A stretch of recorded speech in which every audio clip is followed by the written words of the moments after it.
이 시간 율법의 용도라는 제목으로 하나님 말씀을 전하겠습니다. 우리 사랑하는 성도 여러분, 혹시 하나님에 대한 지식, 하나님을 어떻게 알고 계십니까? 창세기 1장 1절 말씀이 어떻게 말씀하고 있죠?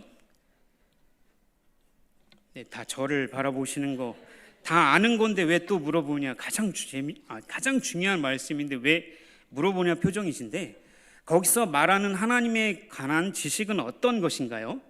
하나님은 창조주 하나님이다라고 말씀하고 있죠.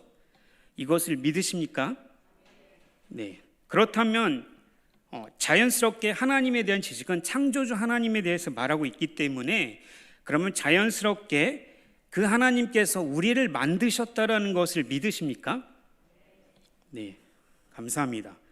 하나님께서 창조주 하나님이시라는 이 말씀은 진리죠. 사실이고, 사실을 더 넘어서 진리, 절대로 변할 수 없는 진리의 말씀이에요. 그런데 이 하나님을 아는 지식이 우리에게 어떻게 작용하는가? 엄밀히 말하면 이 지식이 단순히 추상적인 지식이 아니라 그게 정말 살아있는 하나님의 말씀이라면 두 가지의 지식이 필요한데, 첫 번째는 앞에서 말했듯이 하나님을 아는 지식이고, 두 번째는 인간을 아는 지식인 것이죠. 이 두 가지는 뗄래야 뗄 수가 없는 것이죠. 먼저라고 하면 하나님을 아는 지식이 먼저이겠죠. 그렇기 때문에 하나님을 아는 그 지식이, 창조주라는 그 지식이 우리에게 적용이 되려면, 그분이 하나님이시고 창조주 하나님이시면 우리는 그분이 만든 피조물이라는 지식을 알게 되면 자연스럽게 하나님이 어떤 분인지 알고 우리가 어떤 사람인지 알 수 있게 된다는 것이죠. 그러니까 이 두 가지가 하나로 작용이 된다는 것입니다. 이것이 성경 말씀이 단순히 추상적인 지식이 아니라 우리에게 더 좁은 의미로 나에게 적용이 될 수 있다는 거죠. 그러니까 하나님을 아는 사람이 정말 하나님에 대한 지식을 많이 알아요. 그런데 그의 삶을 돌아보면 전혀 따뜻함이 없고 인간에 대한 이해도 없고, 이러면 하나님을 아는 지식은 단순히 추상적인 지식으로 끝나버리는 거죠. 정말 하나님을 많이 알고 성경 지식에 대해서 해박하다면 반드시 그의 삶 속에는 우리가 소위 말하는 윤리도덕적인 삶이 있어야 되고, 인간을 이해하는 따뜻한 마음과 하나님의 말씀으로부터 오는 그 정말 따뜻함이 있어야 한다는 것이죠. 이것이 단순한 추상적인 하나님의 지식이 아니라 우리에게 적용될 수 있다는 것입니다. 세상에서 철학이나 인문학이나 심리학들은 어디서부터 출발하냐면 하나님을 아는 지식에서부터 출발하지 않아요. 그들은 나에서부터 시작합니다. 내가 누구지? 나는 이름이 뭐고 어디 출신이고 우리 아버지 어머니 누구고, 그리고 나는 무슨 일을 하고 또 나는 연봉이 얼마고 나의 외모는 어떠한지를 알게 되는 거죠. 좀 더 나아가서 내가 이렇게 느끼는 감정들이 어떤 것을 말하고 있지? 내가 왜 불쾌하고 있지? 내가 왜 저 사람과 잘못된 관계를 맺고 있지? 하면서 나 자신을 살펴보는 것, 다 나로부터 시작된다는 것이죠. 그렇기 때문에 세상 모든 학문들은 다 나로부터 시작하고 있습니다. 그런데 성경은 유일하게 성경은 하나님의 말씀은 나로부터 시작하는 것이 아니라 하나님에 대해서 알려주고 있다는 것이 먼저라고 말하는 것이죠. 그래서 창세기 1장 1절 말씀, 제가 여러분들에게 당연한 걸 물어봤지만 그 1장 1절 말씀이 너무나 귀중한 말씀이라는 거죠. 하나님이 누구냐, 하나님 어떤 분이냐, 그분이 우리에게 무엇을 했느냐라는 것을 시작함으로써 하나님이 세상을 만들었고 아담과 하와를 만들었고, 그리고 아담과 하와가 죄를 지었는데 그들을 심판하셨고 그들에게 예수 그리스도를 보내주셨고 죄를 용서하셨고, 그리고 영원히 우리와 함께하겠다고 그 믿음을 우리에게 주셨어. 이런 모든 것들이 다 성경이 가르치는 하나님으로부터 시작된다고 볼 수 있는 것이죠. 그러니까 우리가 결론적으로 말하면 하나님 없이는 인간을 알 수가 없습니다. 인간을 알 수 있는 유일한 방법은 하나님을 아는 방법뿐이라는 것이죠. 오늘 읽은 본문의 말씀도 분명하게 무엇으로부터 시작하냐면, 우리가 저번 주의 말씀을 살펴보았죠. 혹시 기억하십니까? 저번 주 말씀 혹시 제목은 기억하세요? 아멘, 감사합니다. 제가 또 설명하면 돼요. 또 설계자를 올라와서 하나님의 말씀을 전하면 괜찮습니다. 하나님의 진노에 대해서 살펴봤어요. 조금 더 큰 의미로 하나님의 공의로부터 시작된다. 우리가 복음을 바로 제시하기 전에 하나님의 공의가 무엇인지, 왜 하나님께서 진노하셨고 우리를 심판하시는지 그거에 대해서 살펴봐요. 그래서 하나님은 거룩한 하나님이시기 때문에 우리와 죄를 지은 인간과는 함께할 수 없다. 그래서 하나님 진노하셨고 심판하셨다라는 내용을 살펴보았습니다. 그렇기 때문에 하나님께서 진노하셨고 심판하셨다라는 걸, 그 공의의 하나님을 깨닫게 되면 자연스럽게 우리가 어떤 사람인 걸 알 수 있나요? 우리는 죄인이구나라는 걸 알 수 있는 지식이 생기는 것이죠. 그렇기 때문에 하나님을 아는 지식은 바로 이것이죠. 하나님은 심판하는 하나님이라면 그에 대한 심판의 대상자는 바로 우리다라는 걸 알 수 있는 거예요. 저 사람이 아니고 나다라는 걸 알 수 있는 거예요. 하나님을 아는 지식이 바로 우리를 아는 지식이 된다는 것이죠. 하나님이 심판하신다는 지식이 우리가 그 심판을 피할 수 없다라는 것도 말해주기 때문에 우리가 정말 죄인이구나, 참된 죄인이라는 사실을 이야기해주고 있는 것입니다.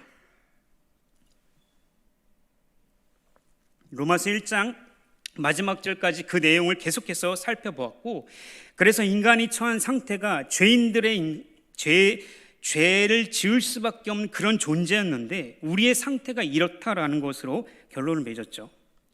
특히 하나님을 모르는 이방인들이 행했던 불의한 것들, 불경건한 것들에 대해서 살펴보았습니다. 그리고 하나님의 영광을 거절하고 자신들의 욕망을 욕심대로 살아가는 그 유기의 삶을 살펴보았죠. 그것이 심판인지도 모른 채 자신의 육신의 쾌락과 자신이 원하는 대로 살아가는 것, 그게 다인 것처럼 살아가는데 그게 정말 심판이었다는 사실도 보았죠. 그래서 그들의 마지막은 멸망, 죽음이다, 영원한 죽음이다라는 것이 1장 마지막 절의 말씀이었습니다. 그리고 나서 로마서 2장으로 넘어가서 하나님의 공정한 심판에 대해서 이방인뿐만 아니라 유대인들까지도 여기에 해당된다라고 이야기하고 있는 거죠. 그러니까 유대인이라면 구약 성경을 믿는 사람들이에요. 창조주 하나님을 믿고 그분이 자신의 하나님이라는 것을 고백하는 공동체, 유대인들을 대상으로 하고 있습니다. 그들은 분명히 하나님의 심판, 공의에 대해서 피해갈 수 있다라고 생각했죠. 왜냐하면 우리는 하나님께서 선택하신 선민이고, 그리고 우리에게는 율법이 주어졌고, 그리고 하나님의 자녀라는 이런 특권 의식이 있었기 때문이죠. 그래서 3장 1절과 8절에서 결론적으로 말하는 것은 유대인의 나음이 무엇이냐, 그들도 하나님의 심판 아래 다 죄인이다라는 결론을 내리고 가는 거예요. 그래서 3장 1절에서 8절까지는 그러면 유대인이 나음이 뭐지? 유대인이 그렇게 하나님 선민이었고 율법을 맡았으면 그들에게는 뭐가 좋은 점이 있죠? 라는 것으로부터 질문을 받게 되는 거죠. 그거에 대한 대답으로 계속해서 해 나가면서, 그래서 그들은 하나님의 율법의 말씀을 맡았고 아브라함의 약속의 자손이기 때문에 그럼에도 불구하고 하나님의 심판을 피해갈 수 없다라고 생각했던 그것을 지적하면서 그러한 사실이 얼마나 잘못된 것인지를 바로잡게 하려고 하는 것이죠. 그래서 유대인이나 이방인이나 모든 자들, 사람이라면 모든 사람은 다 하나님 앞에서 죄인이라는 사실을 깨닫게 하려고 하는 바울의 의도가 있었다는 것이죠. 그렇게 함으로써 하나님의 심판이 정당했고 공정하다라는 것을 보임으로써 하나님이 의롭다라는 것을 보여주고자 한 것이었습니다. 그래서 오늘 3장 9절 말씀을 같이 읽어볼까요? 같이 읽겠습니다. 시작. 그러면 어떠하냐? 우리는 나으냐? 우리가 이미 선언하였느니라. 아멘. 제가 친한 친구 중에서 전도하기가 가장 힘든 친구가 있는데 그 친구는 아주 착한 친구예요. 일명 법 없이도 살 수 있는 친구인데 조금 열받는 것은 천성부터 착해요. 그래서 욕심을 부리는 법도 없어요. 제가 뭐 이거 하자 그러면 그래 이것도 그래 뭐지 이 친구 이렇게 생각할 정도로 너무 착해요. 근데 그의 가족을 보면 모태신앙으로 자랐고 또 교회를 떠나본 적도 없고, 그리고 부모님이 장로님과 권사님이에요. 그리고 교회를 너무 사랑하시는 두 분의 자녀인 것이죠. 교회에서도 모범이 되는 부모님을 뒀어요. 근데 그 친구에게 제가 야 너도 죄인이야, 네가 교회에 태어나서 부모님이 장로님이 권사님이라 해봤자 너도 죄인이야 라고 얘기하면 그 친구는 딱 이렇게 얘기해요. 나는 남한테 손해 끼친 적이 없는데, 죄를 지은 적도 없는데? 가끔 신호등 안 지키는 건 있어. 이 정도 얘기하죠. 혹시 성도님들 주변에도 이런 친구들 있지 않습니까? 이런 친구들을 보면서 오늘 유대인들이 이야기하는 것과 동일한 맥락으로 볼 수 있는 것이죠. 죄인이라는, 너희들도 똑같은 하나님 앞에서 죄인이라는 바울의 그 주장을 마치 제 친구가 이야기하는 것과 동일한 것이죠. 실제로 예수님께서도 바리새인들과 서기관들의 의보다 더 낫지 못하면 결단코 천국에 들어갈 수 없다라고 이야기하셨어요. 그렇기 때문에 로마서 2장 17절에서 21절에서 보듯이 그들이 율법을 가르치고 자기 자신들은 지키지 않았다는 것을 이야기하면서, 그러니까 유대인들이 가지고 있던 생각은 우리는 율법을 소유했기 때문에 우리는 하나님의 심판에서 벗어나고 우리는 구원받을 수 있다라고 생각했다라는 거죠. 여기서 말하는 율법은, 구약의 좁은 의미에서 율법은 구약에 보면 하나님께서 모세에게 주신 십계명으로 얘기할 수 있고, 조금 더 넓게 보면 구약 전체 성경을 말하고 있습니다. 그렇기 때문에 그들은 우린 율법을 가지고 있어 라고 얘기하면서 하나님 심판에서 벗어났다라고 얘기할 수 있는 것이죠. 그런데 한번 생각해 볼까요? 우리가 운전을 하고 가는데 교통법규를 어겨서 신호등을 위반했어요. 경찰관이 왔는데 우리에게 운전면허증 제시해 주십시오, 벌금 얼마입니다 딱 얘기할 때, 저 교통법규 책 이만한 거 들고 다녀요, 그리고 저 교통법규가 어떻게 이루어진도 잘 알고 있어요 라고 얘기해봤자 뭐라고 합니까? 벌금 얼마입니다 하고 가죠. 동일한 것이죠. 율법을 가지고 있고 소유했기 때문에 그들은 하나님의 진노로부터 벗어날 수 있다는 생각을 가지고 있는 거죠. 그렇긴데 그거에 대한 예수님의 분명한 것은, 너희들이 그 율법을 소유한 게 문제가 아니라 그 소유도 너무나 중요하지만 그 율법을 지키는 것이 중요하다라고 말씀하고 계시는 거죠. 그래서 바리새인들과 서기관들이 의를 칭찬하면서 그들의 말씀을 잘 지켰다라는 것도 예수님께서 말씀하시는 본분인 것이죠. 또 반대로 또 신약의 말씀에 예수님의 이야기를 보다 보면, 예수님께 어느 날 찾아왔던 부자 청년의 이야기를 다들 아시죠? 그 부자 청년이 예수님께 와서 무릎을 꿇고, 선생님이요, 물어보면서 어떻게 하면 영생을 얻을 수 있습니까? 라고 질문을 합니다. 근데 거기에 대한 예수님의 대답이 사복음서마다 조금씩은 다르지만 그 청년을 칭찬하십니다. 너는 율법을 아느냐? 율법이 무엇이냐고 했을 때 간음하지 말라, 도둑지 말라, 이런 것들을 제가 잘 지켰습니다라고 청년이 당당하게 얘기했을 때 예수님께서 그래 너 그 율법 잘 지켰어 라고 말씀하시죠. 그런데 그렇게 칭찬하시면서, 그런데 한 가지 부족한 게 있는데 그거는 너의 모든 소유를 팔아서 가난한 자들에게 나눠주고 나를 쫓으라라고 얘기했을 때 그 청년의 얼굴 낯빛이 변하고 심히 고민하다가 결국은 예수님을 떠나가게 된 사건을 기억하실 것입니다.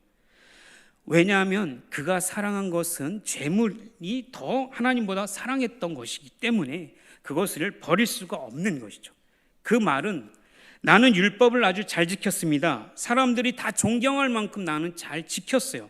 예수님도 인정하셨죠. 저는요 간음하지 않았어요 라고 얘기할 때 예수님께서 뭐라고 얘기하시나요? 잠깐만 기다려봐, 너 간음하지 않았어? 그런데 내가 내게 말한다, 누구든지 여인을 보고 음욕을 품는 자마다 마음속에서 이미 간음했다라고 예수님께서 말씀하시죠. 무엇을 말씀하시나요? 행동으로 나타나는 행동을, 율법을 지키는 것도 너무 중요하지만 그 마음 안에 있는 동기가 이미 그것을 넘어선다면 그것은 간음죄라고 말씀하는 거예요. 한 가지 더 있죠. 저는 살인하지 않았어요. 저는 절대 칼이나 어떤 것도 흉기 들고 다니지 않아요. 이렇게 얘기하는 사람에게 예수님께서 말씀하시죠. 조금만 기다려봐, 내가 너에게 이른다, 너 결코 살인하지 않았어. 그런데 너가 친구에게 아무 이유 없이 화를 내거나 그 친구를 바보라 놀리고 그 사람을 깎아내리는 말을 했다면 너는 이미 마음속에서 살인한 것이다 라고 말씀하십니다. 율법의 기준에서 살인죄를 지은 것이다 라고 말씀하고 있는 거죠. 그 말은 무엇입니까? 나타나는 행동뿐만 아니라 마음속에 있는 동기가 하나님을 사랑하고 이웃을 사랑하는 마음에서부터 시작하지 않는 것이 있다면 그것이 그 율법을 온전히 지키지 못했다라고 말씀하시는 거죠. 이 율법의 요구 앞에서 나 행동 이렇게 했어요, 나 이렇게 잘 지켰습니다 라고 얘기할 수 있는 사람이 어느 누가 있겠습니까? 그래서 3장 10절 우리 같이 다시 한번 읽어볼까요? 3장 10절과 13절 읽겠습니다. 시작. 기록된 바 의인은 없나니 깨닫는 자도 없고 찾는 자도 없고 다 치우쳐 함께 선을 행하는 자 하나도 없도다. 그들의 목구멍 열린 무덤이요 그 혀로는 속임을 일삼으며 그 입술에는 독사의 독이 있고. 무엇을 말하고 있습니까? 이것을 구약을 인용해서 사도 바울이 이야기하고 있는데 원래 구약이 인용했던 그 본문을 새 번역으로 한번 보겠습니다. 시편 5장 9절 말씀을 보겠습니다. 시작. 그들의 입은 믿을 만한 말을 담는 법이 없고 마음에는 악한 생각뿐입니다. 그들의 목구멍은 열린 무덤 같고 혀는 언제나 아첨만 일삼습니다. 시편 140편 3편 같이 읽겠습니다. 뱀처럼 날카롭게 혀를 벼린 그들은 입술 아래에는 독사의 독을 품고 있습니다. 예레미야 5장 16절도 한번 읽어볼까요? 그들의 화살은 모두 열린 무덤과 같고 그들은 모두 용사들이다. 계속해서 무엇을 말하고 있냐면 죄의 보편성에 대해서 얘기하고 있는 것이죠. 그 말은 뭐냐면 모든 사람이 하나님 앞에 죄를 범한 사람들의 상태가 이런 것이다. 그들은 이런 것을 한다라고 말씀하면서 예레미야 17장 9절 말씀에 보면 같이 읽겠습니다. 만물보다 더 거짓되고 아주 썩은 것은 사람의 마음이니 누가 그 속을 알 수 있습니까? 무슨 말씀이냐면 죄의 보편성, 어떤 사람이든 하나님 앞에 죄인인데 그들의 마음 상태가 이미 부패했고 썩어 있다라고 얘기하는 거죠. 뭐 때문에요? 죄 때문에 그렇다라는 걸 말하고 있는 것입니다. 그러니까 마음속에 있는 죄는 반드시 그 행동으로 나타나게 돼 있어요. 그래서 그들이 하는 말들은 대부분 혀를 벼린 뱀처럼 날카로운 혀를 벼린 그들, 입술 아래는 독사의 독을 품고 있다라고 말하는 것이죠. 그러니까 그들이 말하는 말들은 죄로 인한 결과라고 말씀하고 있는 것입니다. 오늘 아침 큐티 말씀에 보니까 마태복음 15장 17절과 20절 말씀이 있는데 이것도 한번 살펴볼까요? 같이 읽겠습니다. 시작. 입으로 들어가는 모든 것은 배로 들어가서 뒤로 내버려지는 줄 알지 못하느냐. 입에서 나오는 것들은 마음에서 나오나니 이것이야말로 사람을 더럽게 하느니라. 마음에서 나온 것은 악한 생각과 살인과 간음과 음란과 도적질과 거짓 증거와 비방이니 이런 것들이 사람을 더럽게 하는 것이요 씻지 않을 손으로 먹는 것은 사람을 더럽게 하지 못하느니라. 아멘. 무슨 말씀을 하냐면 더 정확하게 말한다면 요즘 우리들이 생각하는 그 생각이 우리 마음을 대변하는 것이죠. 두려운 마음과 생각이 계속 든다면 우리의 마음은 이미 두려움으로 가득 차 있는 것이죠. 자주 로또를 사는 상상을 하고 생각을 계속하고 있다면 우리의 마음이 물질에 많이 치우쳐져 있다는 것을 그대로 보여주고 있는 것이죠. 그렇기 때문에 우리가 생각하는 것, 사고하는 것들을 자주 하는 것들을 자세히 들여다보면 그것이 마음을 이야기하는 것이라고 말할 수 있는 거예요. 그러니까 마음에 있는 것을 행동으로 나타내는데 첫 번째가 생각으로 우리가 계속 해내가는 거. 그것이 이미 마음이 부패했기 때문에 우리 생각이 선한 것이 나올 수가 없다라는 것이죠. 그러니까 우리가 자연스럽게 정말 말씀과 기도의 삶으로 깨어 있어도 가끔가다 악한 생각들이 스쳐 지나가는 것들은 우리가 죄인이기 때문에 우리가 악한 존재라는 것을 그대로 말해주고 있는 것이죠. 생각뿐이겠습니까? 보는 시각도 마찬가지죠. 내가 주로 보는 것들이 무엇이냐? 그것이 무엇을 말해주고 있냐면 나의 마음의 상태를 보여준다는 것이죠. 저도 드라마를 참 좋아하지만 정말 드라마를 너무 열렬하게 많이 보고 있다면 내 마음 안에 그것을 이야기해주고 있다는 거죠. 그것뿐입니까? 13절에 우리가 하는 말, 입술의 열매를 통해서 우리의 마음의 상태를 알 수 있습니다. 물론 사람들은 모를 수 있습니다. 나 자신은 알 수 있죠. 말하는 것들을 통해서 그 사람이 어떤 생각과 마음을 품고 있는지를 이야기하고 있는 것이죠. 우리들의 행동 하나하나가 마음을 표현할 때가 많이 있다는 것이죠. 그러니까 바리새인들과 서기관들이 외식을 주의하라고 말씀하시면서, 외식이 뭔가요? 겉과 속이 다른 거죠. 행동과 마음이 다른 것을 말하고 있습니다. 겉으로는 정말 좋은 행동을 하지만 정작 속으로는, 마음으로는 사실 그것을 기뻐하지 않아요. 사람들이 나를 옳게 생각하고 나를 칭찬하니까 그 일을 하고 있는 그런 외식 모습. 그렇기 때문에 먼저 우리가 살펴봐야 하는 것은 우리의 마음을 살펴보는 것이 가장 중요한 것이죠. 따라서 우리가 우리에게 그대로 적용한다면 우리의 행동들이 어릴 적부터 교회 안에 살아왔고, 나는 모태신앙이었고, 그래도 나는 말씀과 기도를 떠나본 적이 없고, 남에게 내가 피해를 해준 적이 없다라고 얘기했고, 나는 착하게 살았어, 정말 이렇게 정말 착한 인생밖에 없다라고 얘기하지만, 우리의 마음을 말씀의 빛으로 정확하게 비춰보면 우리 마음이 죄로 가득한 것을 보여주는 것, 그것이 우리의 마음의 상태라는 것이죠. 그렇기 때문에 세상 사람들도 이 마음을 계속해서 보려고 하는 것들이 너무나 많죠. 그래서 마음을 읽는 지혜, 내가 내 구인지 잘 모르겠어요. 30이 되면 알 수 있는 것들, 저는 지금 40이니까 40쯤에 흔들리는 것들, 이런 것들을 계속 있는데, 그렇게 해서 계속 내 마음 안에 어떤 것이 있는지를 궁금해하는 것도 세상 사람들이 하는 일들 중에 하나죠. 그러나 알 수가 없습니다. 성경은 반드시 이렇게 얘기하죠. 그 모든 것이 이방인들이나 유대인들이나 율법을 지킨 너희들조차도 하나님 앞에 다 죄인이고 우리의 마음이 부패했다라고 말씀하고 있는 것이죠. 그래서 세례 요한이 회개하라고 말씀을 선포하면서 이미 도끼가 나무 뿌리에 놓였다라고 말씀하고 있습니다. 나무의 뿌리는 사람의 마음과 같아서 뿌리가 튼튼하면 그 나무는 살아있는 것이죠. 농사를 지어보신 분은 다 아시지만 뿌리가 말라버리고 썩어버린 그것은 끝납니다. 그런데 뿌리가 튼튼하면 가을이 오고 겨울이 와서 잎이 다 떨어지고 눈이 막 쌓여도 아무것도 없는 것처럼 보여도 봄이 오면 어떻게 됩니까? 기적처럼 새솟이 돋아나죠. 그런 것처럼 뿌리가 강하면, 튼튼하다면 열매는 자연스럽게 맺혀 있는 것이죠. 그렇기 때문에 사람의 마음이 곧 뿌리와 같아서 이 마음이 온전하다면 우리의 열매는 당연하게 온전할 수밖에 없고, 우리의 마음이 악하면 자연스럽게 악한 것이 열매를 맺을 수 있습니다. 그런데 바리새인과 서기관들, 외식하는 자들의 특징은 이것을 충분히 속일 수 있었다라는 것이죠. 그 모든 것조차도 다 포함해서 13절에 그들의 목구멍 열린 무덤이여 그 혀로는 속임을 일삼으며 그 입술에는 독사의 독이 있고 그 입에는 저주와 악독이 가득하고 그 발에 피 흘리는 데 빠른지라.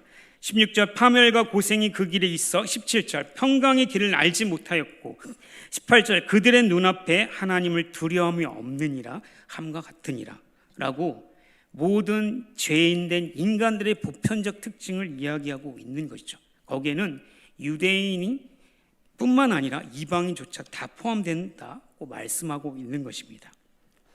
모든 사람이 죄인이라면 말씀을 그렇게 잘 지켰던 유대인들조차도 하나님 앞에서 내세울 게 아무것도 없다면 그러면 누가 의인입니까? 라고 질문할 수 있겠죠. 아니, 그보다 어떻게 그 마음의 깊은 것까지도 볼 수 있습니까? 그러면 이 세상에 그 어떤 사람도 말씀을 지킬 수 없지 않습니까? 라고 질문할 수 있죠. 이렇게 대한 질문들을 할 것입니다. 그에 대한 대답이 19절이죠. 19절과 20절 한번 같이 읽어볼까요? 시작. 우리가 알거니와 무릇 율법이 말한 바는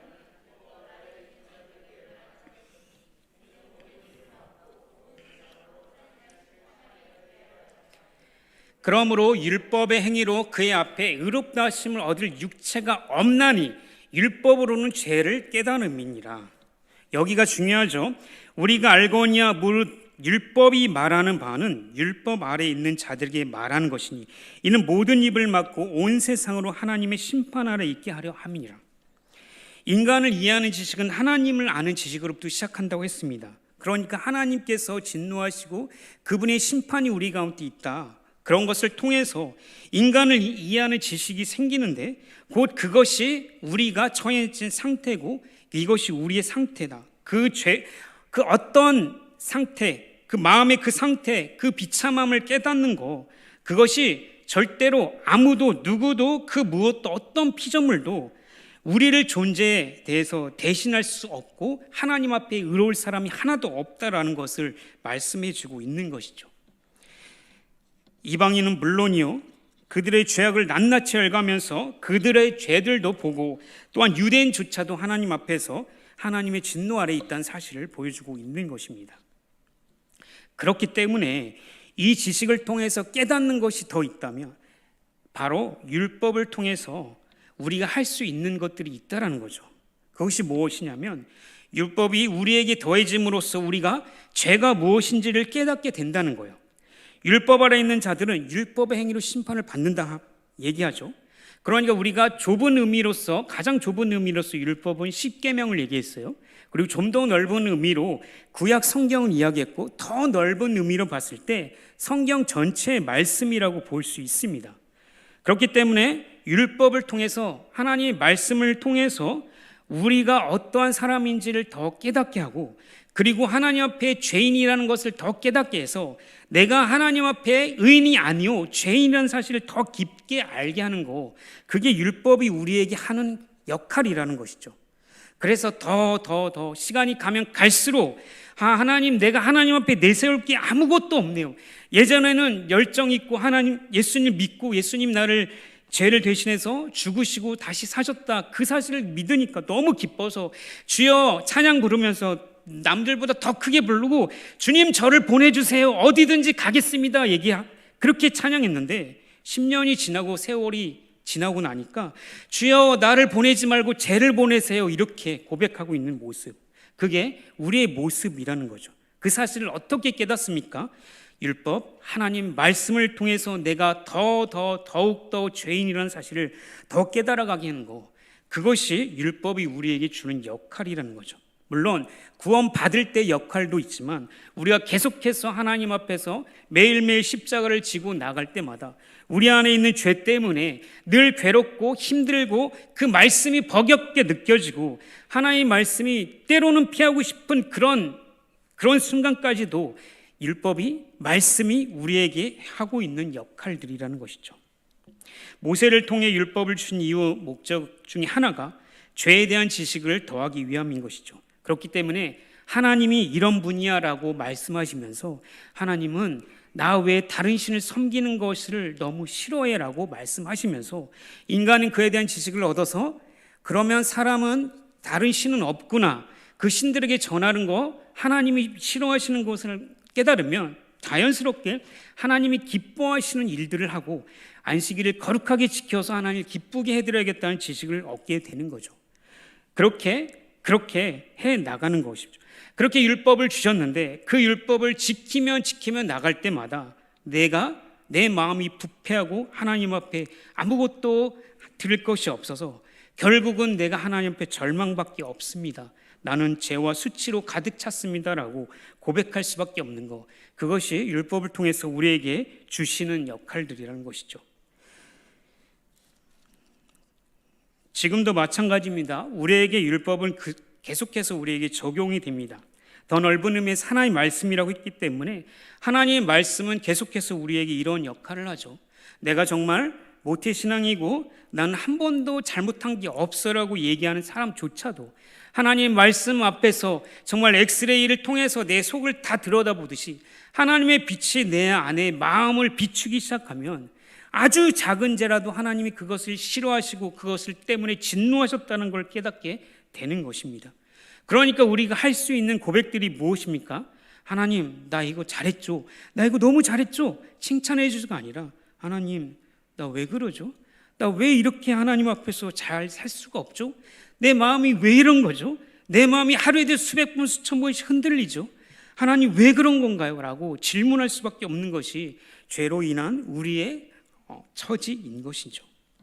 그렇기 때문에 그렇게 상하고 통해하고 으깨진 마음을 상태로 가지고 나아가는 것이 누구에게 가는 것입니까? 예수 그리스도께 가서 그분이 우리 죄를 위해서 하신 일들이 얼마나 기쁘고 정말 우리에게 더 나을 수 없이 기쁜 일인지를 깨닫게 된다는 것이죠. 그러니까 결국 율법을 통해서 우리의 죄를 깨닫게 했다면 우리를 자연스럽게 인도하는 것은, 우리가 선택할 수 있는 것은 예수님께 가는 길밖에 없는 것이죠. 그렇기 때문에 율법을 통해서 죄를 깨닫고 예수님께서 우리에게 베풀어 주신 그 은혜의 깊이와 넓이를 더욱더 깨달아 가는 것이죠. 그래서 죄가 더한 곳에 은혜가 더한다고 그렇게 말씀하고 있는 것입니다. 제가 예전에 계속해서 새벽 예배를 드리게 된 이유에 대해서 몇 가지 이야기를 했는데, 제가 같은 또래 한 자매를 좋아했던 이야기를 했습니다. 오늘은 세 번째 이야기인데, 사실은 제가 그 친구를 마음에 들어했고, 그래서 그 친구를 마음을 얻고자 해서 새벽 예배를 매일매일 출석했어요. 사실 저는 아침잠도 많고 아침에 일어나는 것을 정말 싫어했던 사람인데, 마음의 동기는 그 친구를 어떻게든 만나고 싶은 마음이었죠. 세상에서 이런 이야기를 하면 야, 너 정말 지고지순한 사람, 너무 멋있다, 이렇게 얘기했지만 사실 이런 마음이 좋다라고 생각해서 저는 그게 좋은 것이라고 생각했어요.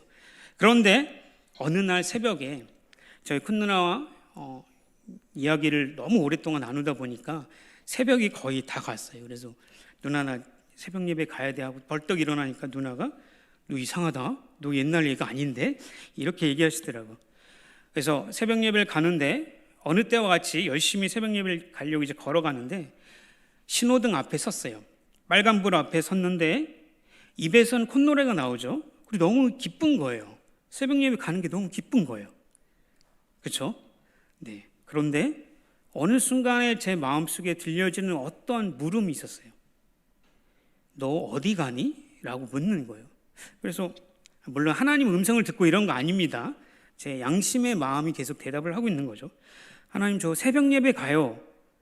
그래서 신나고 막 신호가 언제 바뀌나 기다리고 있는데 또 한 번 제 마음 안에 뭔가가 오는 거예요. 그래서 그녀가 너 진짜 어디 가니? 했더니 새벽 예배 가죠. 근데 왜 가?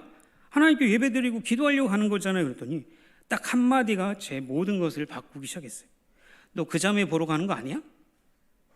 순간 저는 아무 말도 할 수가 없었어요. 그러니까 제 마음이 원하는 거, 그게 정말 뭔지를 들켜버린 것이죠. 저는 그것을 너무 원했고 그렇기 때문에 새벽 예배를 간 거죠. 물론 하나님의 큰 빅피처 안에는 모든 것이 다 있어요. 지금에서 여러분들에게 이것을 기쁨으로 얘기할 수 있지만 그 당시는 너무나 어렵고 힘든, 정말 눈물로 수밖에 보낼 수 없는 시간들이었지만 하나님 빅피처 안에는 이것을 통해서, 낚싯밥을 통해서 저를 새벽을 깨우고 정말 새벽을 깨우는 용사로 만드신 큰 그림이 있었지만 그 당시에는 너무나 그게 아팠어요. 하나님, 왜 안 되죠? 왜 안 되죠? 그렇게 생각하고 하나님께 물을 때마다 하나님께서 말씀으로 어떻게 대답하냐면, 내가 다시는 여호와를 선포하지 아니하며 그의 이름을 말하지 아니하리 하면 나의 마음이 불붙는 것 같아서 골수에 사무치니 답답하게 견딜 수가 없나이다. 어떤 선지자는 하나님의 얼굴, 하나님의 말씀을 못 전하니까 그게 너무 답답해서 하나님이 하나님 됨을 잃어버린 세대 가운데 전하지 못해서 마음이 슬픈데 그래서 골수에 사무친다고 얘기하는데, 나는 정작 목회자가 되고 하나님의 말씀을 전하는 사람이 되는데 왜 나의 욕망을 가득 채우는 것밖에 할 줄 모를까? 그것을 이루어주지 않으니까 하나님께 답답하다, 하나님께 따지고 들고 있는 내 모습을 보면서 마음이 너무나 아팠습니다. 그래서 그때 썼던 일기의 내용들이 아직도 구구절절한데, 그러면서 그때 배웠던 것이 무엇이냐면 청년의 정욕에 대해서 배웠습니다. 이 시대는 특별히 청년들에게 감정을 사용하는 법에 대해서 안 가르쳐줘요. 오직 한 가지 방법이 있는데 감정이 진실하다라고 가르치는 거예요. 그래서 모든 매스컴이나 모든 것들이 감정은 솔직하고 좋은 거야라고 가르치기 때문에 그 감정이 어느 선까지 가냐면 그 사람을 집착하고 그 사람을 학대하는까지 가는 것도 좋은 것이라고 가르치는 세대 속에 살고 있어요. 그러니 청년의 때 그게 정말 하나님보다 더 사랑하고 종이 두 주인을 섬길 수 없다라고 말씀하신 하나님 말씀 명백하게 있음에도 불구하고 그것을 더 좋아하고 더 사랑하고 그것이 나의 생각과 마음과 의지를 지배하고 있는 것조차도 모른 채 그 사랑이 괜찮다라는 세상 속에 사는 거죠.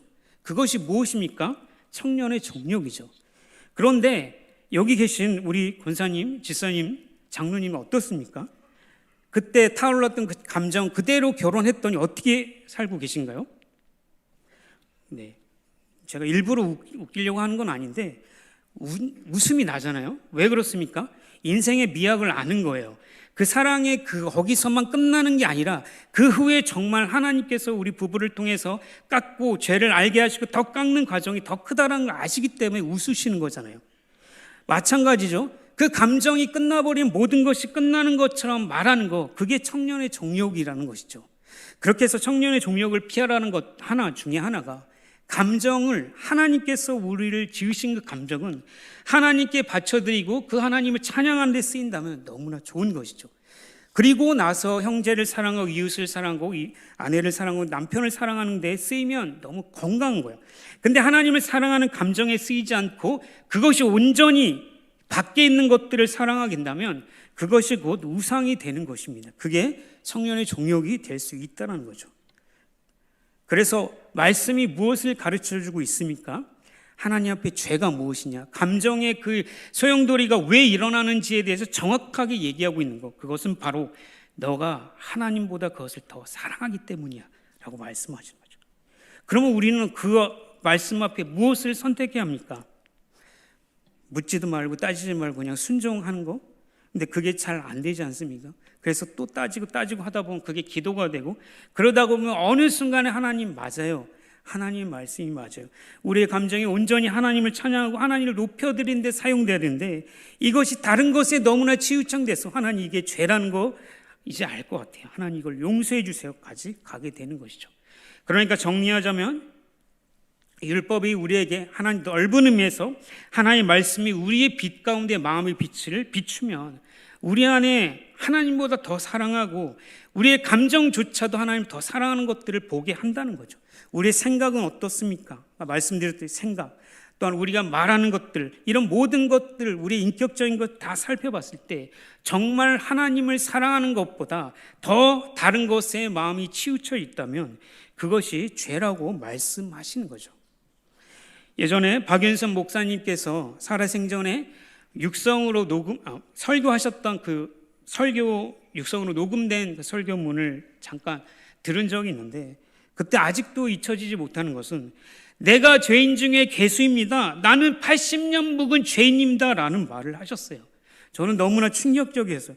평생 하나님 80년 넘게 하나님만 사랑했고 그분을 위해서 설사 가정보다도 더 하나님을 사랑해서 정말 안 좋은 소리까지 들어가면서까지도 하나님 사랑했는데, 근데 그분이 마지막에 그것도 돌아가시기 전에 마지막 채플 때 하시는 그 말씀이 나는 80년 묵은 죄인이다라고 말씀하시는 구절을 통해서 하나님, 내가 고민하는 거 저분도 고민하고 있군요.